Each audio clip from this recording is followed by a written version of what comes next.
अस्सलाम वालेकुम नाज़रीन, मैं हूं अरसलान खोकर। आप देख रहे हैं प्रोग्राम असल बात। वज़ीर आज़म पाकिस्तान शहबाज शरीफ दोहा रवाना हुए और वहां पर एक हंगामी अरब इस्लामी सरबरा इजलास हो रहा है। OIC का ये सरबरा इजलास बड़ा इंपॉर्टेंस रखता है इस सिचुएशन में, ख़ास तौर पर जब इसराइल की बढ़ती हुई जारियत और दहशत गर्दाना रोल बढ़ते बढ़ते अब कतर तक पहुंचा। बहुत लंबे अरसे से मैं इसकी एडवोकेसी कर रहा हूं कि जो लोग ये समझ रहे हैं कि हमारा घर महफूज है, हम बिल्कुल सुकून में हैं, उनके अब अपने हाथ जलना शुरू हो चुके हैं। इससे कोई महफूज नहीं है। इसराइल जिस किस्म की दहशत गर्दाना ज़हनियत का हामिल एक पूरा कुंबा है, उससे कोई भी महफूज नहीं रहेगा। और ख़ाली इस्लामिक वर्ल्ड की बात नहीं है, इनका अगला टारगेट फिर बाकी वो लोग होंगे। जैसे इनको याद है हिटलर ने क्या किया था, तो ये किसी को भी नहीं बख्शेंगे। और जो लोग इनकी सपोर्ट कर रहे हैं, इस तरह के सांप को दूध पिलाने वाला जब उसका प्याला खींचता है तो सांप मुड़ के उसको वापस ज़रूर डसता है, तो कोई भी इससे नहीं बच पाएगा। दूसरी तरफ OIC का किरदार, इस सरबरा इजलास की अहमियत, बड़ी इम्पोर्टेंस है, पूरी दुनिया की इस पर नज़र है। क्यों है इस पर भी बात करेंगे। और टाइमली हो रही है या फिर इसको बहुत पहले हो जाना चाहिए था, इस पर भी बात करेंगे।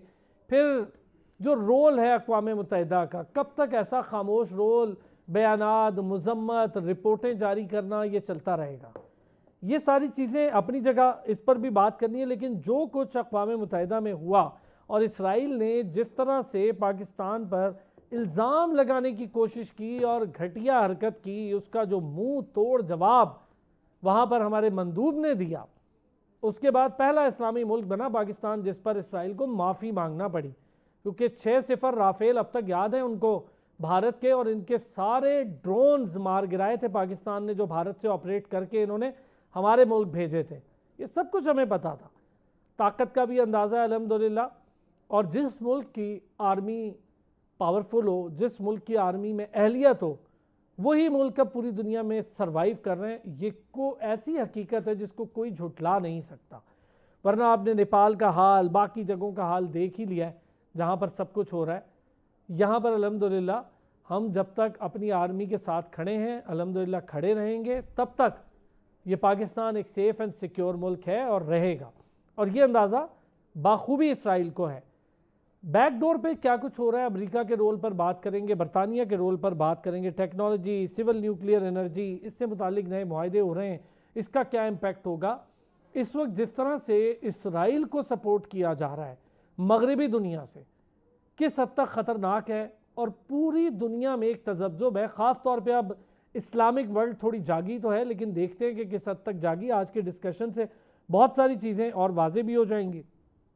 शाजिया चीमा साहबा ने हमें ज्वाइन किया, माहिर बैन अवी उमूर हैं, साथ साथ ब्रिगेडियर रिटायर्ड हारिस नवाज साहब सीनियर दिफाई तजियाकार हैं, उन्होंने हमें ज्वाइन किया है। और साथ ही साथ डॉक्टर कंदील अब्बास साहब ने हमें ज्वाइन किया है, जो कि माहिर बैन अवी उमूर हैं। बहुत शुक्रिया, तीनों हमारे साथ मौजूद हैं। ब्रिगेडियर साहब, सिचुएशन आपके सामने, जो कुछ हुआ यूनाइटेड नेशंस में और जिस तरह से इसराइल ने गलती की और मुंह फाड़ कर बात करने की कोशिश की और जैसा मुंह तोड़ जवाब मिला, उसके बाद जिस तरह उन्हें घुटनों पर आना पड़ा, तो ज़रा थोड़ी सी अंदाज़ा पूरी दुनिया को भी था पहले से और हमें भी था कि इसराइल को ये अंदाज़ा है कि पाकिस्तान कोई कमज़ोर मुल्क नहीं है। देखें, ये सब कुछ इस वजह से हुआ है जिस तरीके से पाकिस्तान की मुसल्लह अफवाज ने इतनी बड़ी इंडियन फौज को और उनकी हुकूमत को घुटने टेकने पर मजबूर किया, अपनी पेशा वराना सलाहियतों से, प्रोफेशनल एफिशिएंसी से, और पूरी कौम जगजा होकर पीछे फौज से खड़ी होने से। और ये भी of course we give lot of credit to martial arts Munir को, की जिस तरीके से उन्होंने कौम को जगजा किया। जब माइट इज राइट, जहाँ ताकत होगी वहाँ ये मुल्क समझते हैं, पाकिस्तान की अहमियत को समझ गए हैं। पाकिस्तान की मुसल्लह अफवाज, पाकिस्तान की न्यूक्लियर टेक्नोलॉजी, पाकिस्तान की साइबर और इलेक्ट्रॉनिक टेक्नोलॉजी सब समझ गए हैं। इसीलिए और जिस तरीके से पाकिस्तान के रिप्रेजेंटेटिव ने वहां पर बात की, खुल के बात की, और मुझे बड़ी खुशी है कि फर्स्ट टाइम इतने बोल्ड तरीके से बात की। और उसके बाद ओसामा बिन लादेन के ऊपर जब किया, उसके ऊपर भी उसके इजरायली जो था रिप्रेजेंटेटिव, उसको बुरी तरह बल्कि उससे स्नब किया कि उसको माफी मांगनी पड़ी। Lot of credit to representative Pakistan Iftikhar Asif को। और उसके बाद पाकिस्तान ने जिस तरह अपना इमेज बिल्ड किया है और इस रीजन में एक रीजनल स्टेबलाइजर बन गया है। इंडिया आइसोलेट हो गया, छुपता फिर है, मुंह छुपाता फिर है। यहाँ तक कि आप क्रिकेट मैदान में भी आप देख लें कि हाथ मिलाने से ये कॉम्प्लेक्सिटी है इस मुल्क के। तो मेरे ख्याल में ये बड़ा क्रेडिट देना चाहिए। और इससे आइंदा के लिए अब मौका है कि आज के दिन जो सब ये कॉन्फ्रेंस हो रही है अरब लीग की, इस्लामिक ममालिक की, it's a test of this country. ये टेस्ट ये है कि ये अब इस वक्त ये देखना है कि ये किस तरीके से कामयाब होते हैं। रेजोल्यूशन खाली नहीं चाहिए, you don't need resolution, you need to pass concrete steps कि आपने इस वक्त क्या आपने राय अमल बनाना है। अगर खाली रेजोल्यूशन करके स्ट्रॉन्ग कंडमनेशन कर लेनी है तो ये इसका मतलब है कि आप समझ लें कि अरब ममालिक ने अपनी फेट लिख दी है इसराइल के हाथ में। Be very clear about. अगर ये अब्राहम अकॉर्ड को खत्म नहीं करते हैं, थ्रेटनिंग करते हैं, उसके बाद पूरे ये इसराइल के जो अपनी एयर स्पेस को जो है ना वो बैन नहीं करते इसराइल के जहाज़ों के लिए, ट्रेड सेंक्शन नहीं लगाते हैं, आप इनसे ताल्लुकात ख़त्म नहीं करते हैं, जब तक ये बात नहीं बनेगी आई विश कि इनमें अगर आ जाए एक अभी इस्लामिक इत्तेहाद फोर्स की बात कर लें ताकि कम से कम थ्रेट तो बन जाए। और उसके लिए मेरे ख्याल में आपके पास ट्रेनिंग करनी बड़े स्ट्रांग मुल्क है, इनके मसाला अफवाज भी बहुत स्ट्रांग है, देखेंगे लॉट ऑफ सपोर्ट। प्रॉब्लम ये है कि आप इनका सारा पैसा तो अमेरिका में है जो इनके पर्सनल अकाउंट्स हैं।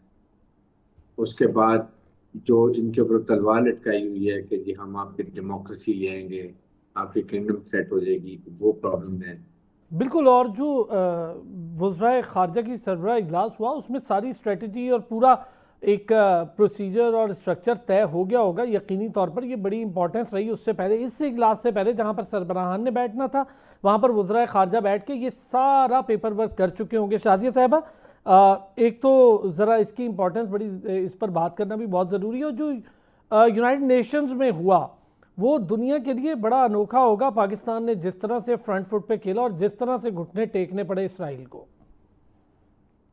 आप बिल्कुल ठीक कह रहे हैं। वो इस हिसाब से बहुत अनयूजुअल है कि जहाँ पे इसराइल का नाम नहीं लिया जाता, इवन उस सिक्योरिटी काउंसिल के इजलास में भी कंडेमनेशन हुई है, लेकिन इसराइल का नाम लेने से बहुत से ममालिक ने एतराज किया है। और कहाँ फिर पाकिस्तान जो है वो इसराइल की आंखों में आंखें डाल के उसको कह रहा है कि तुम जेनोसाइडर हो, तुम ऑक्युपायर हो, तुम एक अपार्टाइड स्टेट हो, तुम सीरियल वायलेटर हो यूनाइटेड नेशन के चार्टर के।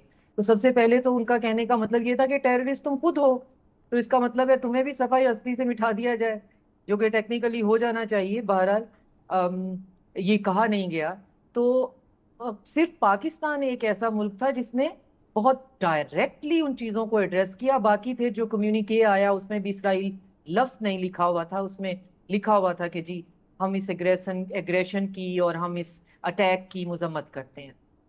और जहां तक बात है फिर इस्लामी ममालिक के जो है वो वज़राए खारजा के सरबराही की कॉन्फ्रेंस, और फिर जो आज उनका हो रहा है सरबराही कॉन्फ्रेंस हो रही है, हिस्ट्री तो यही बताती है कि ये बहुत हाई प्रोफाइल मीटिंग्स होती हैं जिनमें बहुत सी चीज़ें डिस्कस की जाती हैं, जिनमें बहुत शोला बयानी की जाती है, जिसमें बहुत बयानात दिए जाते हैं, लेकिन उनका नतीजा कोई नहीं होता।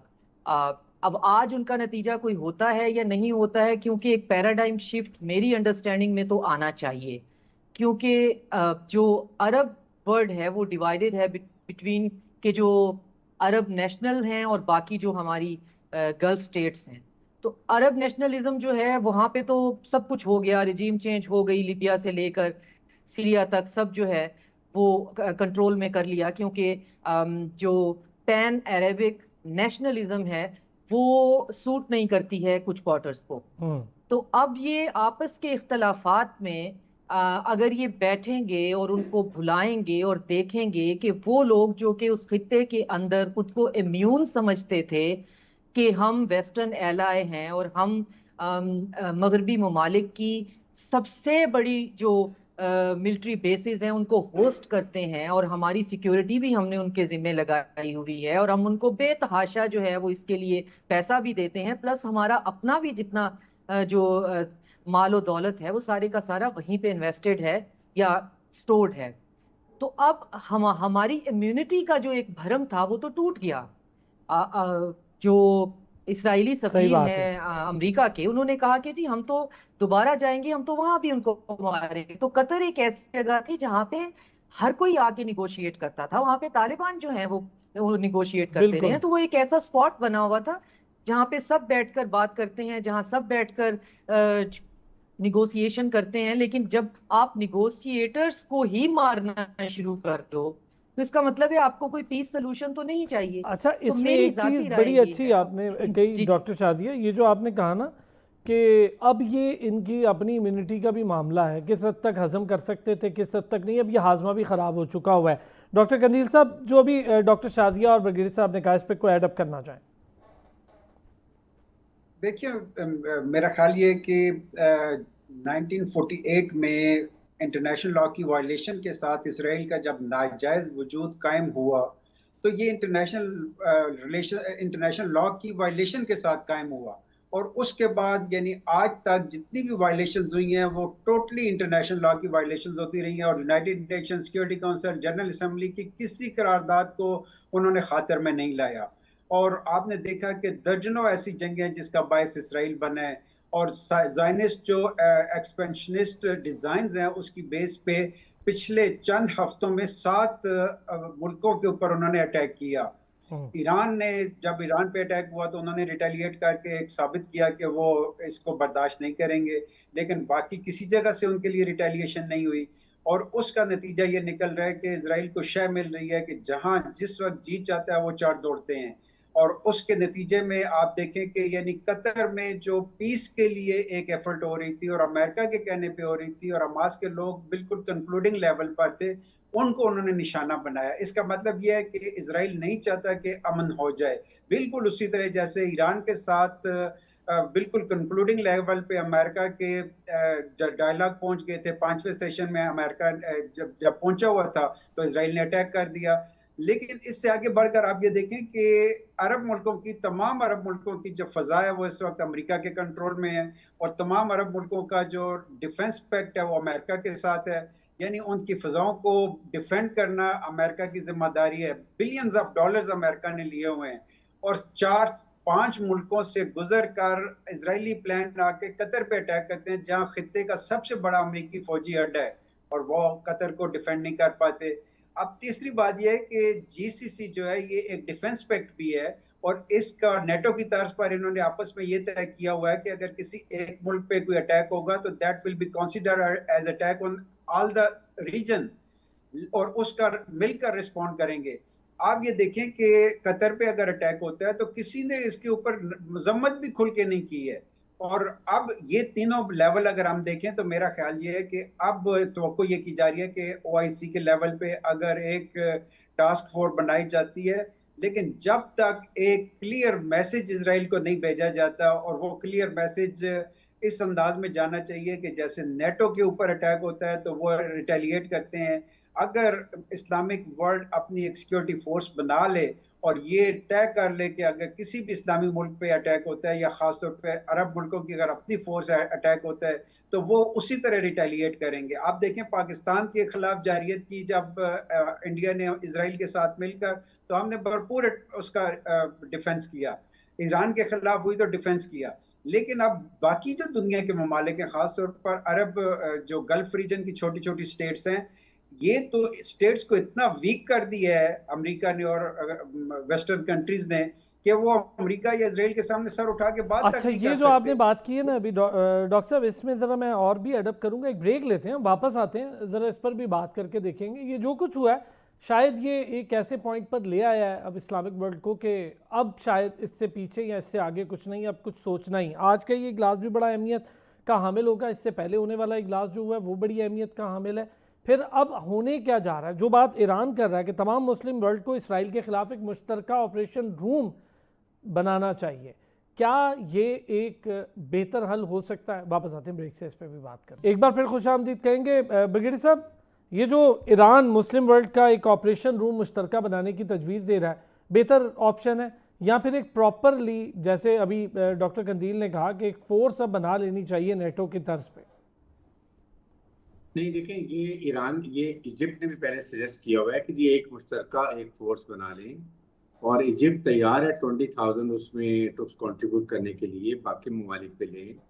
और बेशक वो कोई अरब ममालिक में से ही कोई जो समझदार मुल्क है जो जिसका ज़्यादा प्रोफेशनल उसकी एक्यूमेन है उसको आप कमांडर बनाएं और उसमें फिर तमाम देख के उसको मुश्तरका लेवल बनाएं, उसको ट्रेंड करें कि उसके क्या कॉन्टीजेंसीज बनानी है, किस मुल्क पे जाते हैं, कैसे करना है, एयरफोर्स, आपकी नेवी, आपकी ग्राउंड फोर्सेस कैसे चलेंगी। बात ये कि फाइंड सम वे आउट। अगर आप इस तरीके से रहेंगे, आज आपके लिए टेस्ट है, या अरब लीग और इस्लामिक ममालिक आज बिल्कुल फ्लैट होकर लेट जाएंगे कि जी माई बाप हाथ जोड़ रहे हैं, इसराइल ने और अमेरिका ने जो करने कर लो, हमें टच ना करो, शुतुरमुर्ग की तरह अपना साथ दे दें रेत में और कहें जी कि हम बच गए हैं बाकी जा रहे हैं। Everybody will go turn by turn. Number 2, उसके लिए बिल्कुल पॉसिबल है और ये होना चाहिए।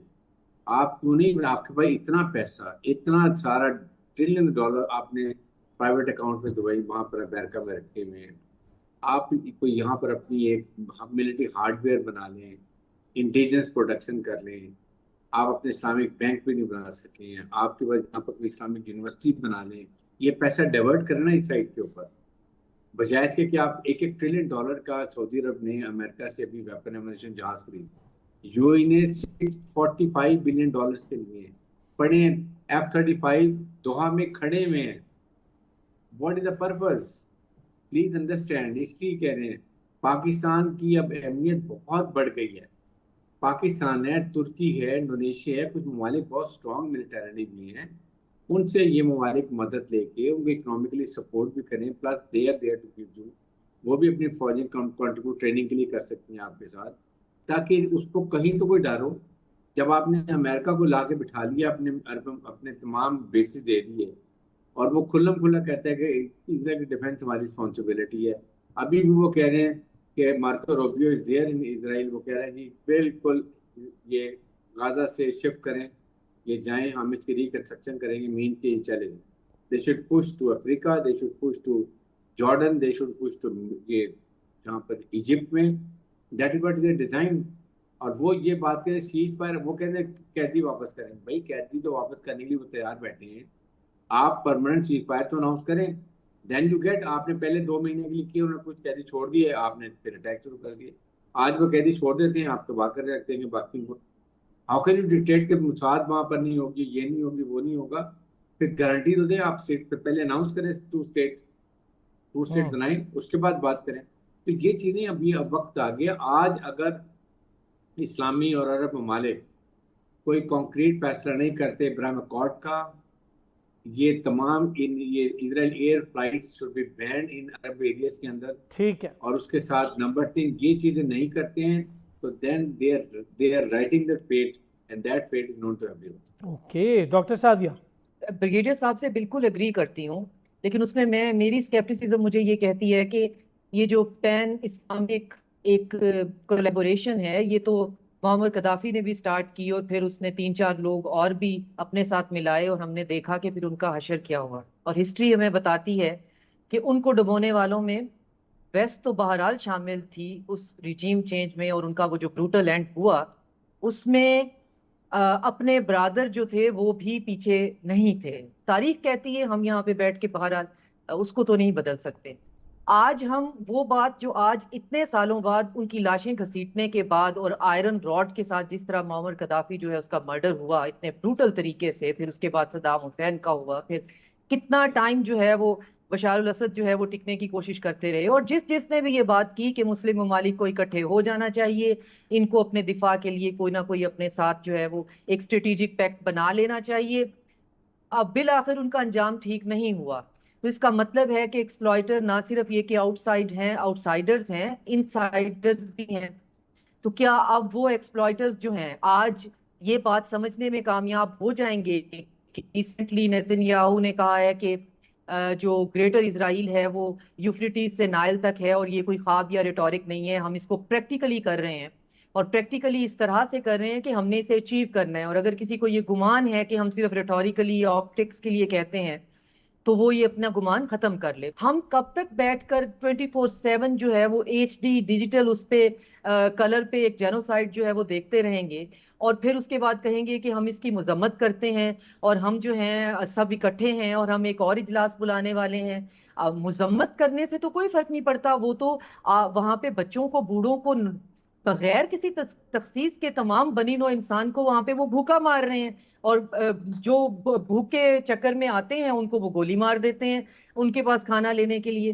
तो हम यहाँ बैठ कर बातें करेंगे और वो एक्शन करेंगे और फिर वो कहेंगे अपने हिब्रू मीडिया पे कि हमारे जो बातें हैं आप उनको समझें कि हमने ये अचीव करना ही करना है।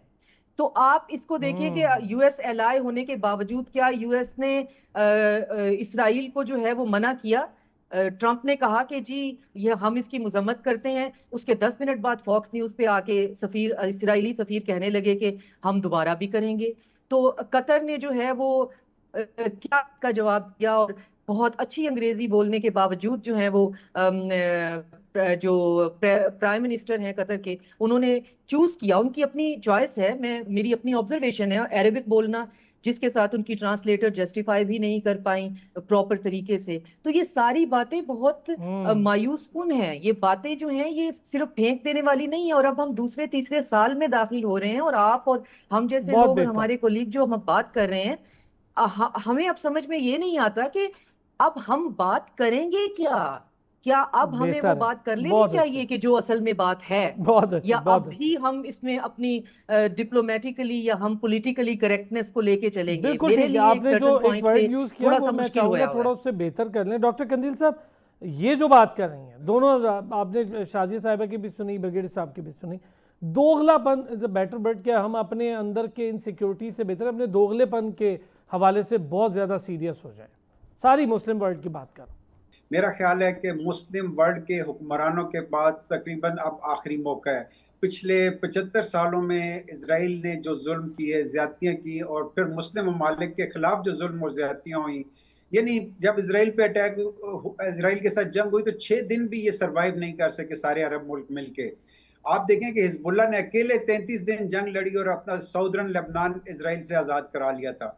अभी आप हमास की जंग आप देखें, उनके पास इसके अलावा कोई ऑप्शन ही नहीं था। उन्होंने एक अटैक किया क्योंकि उनको पता चल गया था कि अब वो एलिमिनेट करने जा रहे हैं, पूरे गजा से उनको निकाल कर इजिप्ट की तरफ धकेलना चाहते हैं। तो उन्होंने अटैक किया, सैनियों को मारा और कई सैनी दहशतगर्दों को अपनी कैद में ले लिया। ये वो जुबान है जो सैनी समझते हैं।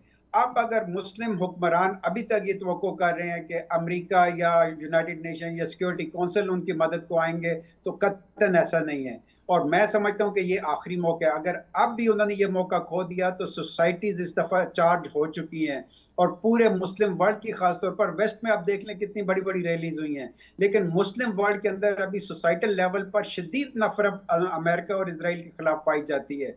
मेरा ख्याल यह कि कोई एक ट्रिगरिंग इंसिडेंट की जरूरत है, बिल्कुल ऐसे ही जैसे ट्यूनिस में हुआ था, वो अजीजी ने अपने आप को आग लगाई और उसके बाद एक अरब स्प्रिंग शुरू हो गया।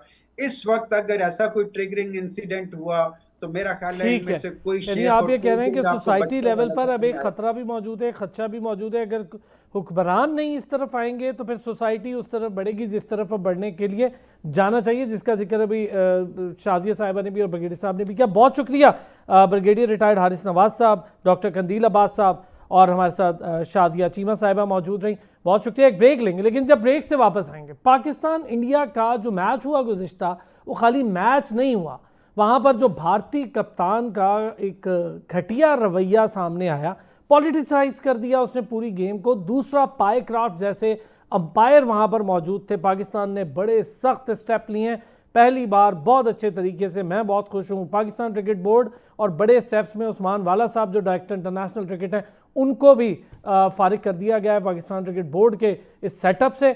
ये बहुत बड़ी खबरें हैं और पाकिस्तान क्रिकेट बोर्ड ने बाकायदा कह दिया कि जब तक पायक्राफ्ट नहीं हटेगा हम अगला मैच एशिया कप का नहीं खेलेंगे। वापस आते हैं ब्रेक से, इस पर करेंगे बात। एक बार फिर आपको खुशामदीद कहेंगे। ब्रेक पर जाने से पहले मैंने कहा था जरा बात करेंगे भारतीय प्रोपेगेंडे, भारतीय घटियापन, ओछे हथकंडों की और पाकिस्तान क्रिकेट बोर्ड के शानदार फैसलों की। और मुझे लगता है बड़े लंबे अरसे के बाद जिसका हमें इंतजार था, Pakistan cricket board front foot पर खेल रहा है। हमने अंपायर को हटवाने के लिए कह दे, जब तक नहीं हटेगा मैच नहीं होंगे। पाकिस्तान ने एहतजाज अपना भरपूर रिकॉर्ड करवाया, सलमान अली आगा नहीं गए, वो इतनी बेकार, और उनकी ये सोच है कि उन्होंने दरवाजे बंद कर लिए ड्रेसिंग रूम के। भाई शर्म करो थोड़ी सी, मैच जीते हो, तुम फिर भी ऐसे डर के बिलों में छुप रहे हो। इन सारी चीज़ों पर बात करेंगे। पाकिस्तान के लीडिंग स्पोर्ट्स जर्नलिस्ट हैं, बेहतरीन स्पोर्ट्स एंकर हैं नसीम राजपूत साहब, उन्होंने हमें ज्वाइन किया है। नसीम साहब अस्सलाम वालेकुम। Thank you. नसीम राजपूत साहब, वालेकुम सलाम। सिचुएशन आपके सामने है, जो कुछ हुआ कल और जिस तरह का एक घटिया बिहेवियर भारत ने अपनाया, वैसे तो हमेशा अपनाते हैं लेकिन अपनाया, पूरी स्पिरिट ऑफ द गेम तबाह कर दी। फिर वो पायक्रॉफ्ट कौन होता है ये कहने वाला कि हाथ नहीं मिलाना है आपने टॉस के मामले पर? ये अजीब सिचुएशन है यार, मैं मोहसिन नकवी साहब को यहाँ बहुत अप्रिशिएट करूंगा। सबसे पहले इस वजह से कि जो उन्होंने डिसीजन लिया था, मैं उनके क्रिकेटिंग मामलात, क्रिकेट टीम कहाँ जा रही है वो एक बिल्कुल अलग मैटर है, लेकिन जो मामलात इंटरनेशनल क्रिकेट काउंसिल की सतह पर हो, बीसीसीआई की सतह पर हो, एशियन क्रिकेट काउंसिल की सतह पर हो, उन तमाम जगहों पे उन्होंने पाकिस्तान का मुकदमा बहुत शानदार अंदाज से लड़ा है। और जो चैंपियंस ट्रॉफी के दौरान में जो कॉन्ट्रैक्ट साइन हुआ था कि ना तो अब पाकिस्तान जाएगा 2028 तक, ना इंडिया आके यहाँ खेलेगा, उसका नतीजा ये निकला अरसलान भाई कि वो उनको पूरा एशिया कप इमारात लाना पड़ा।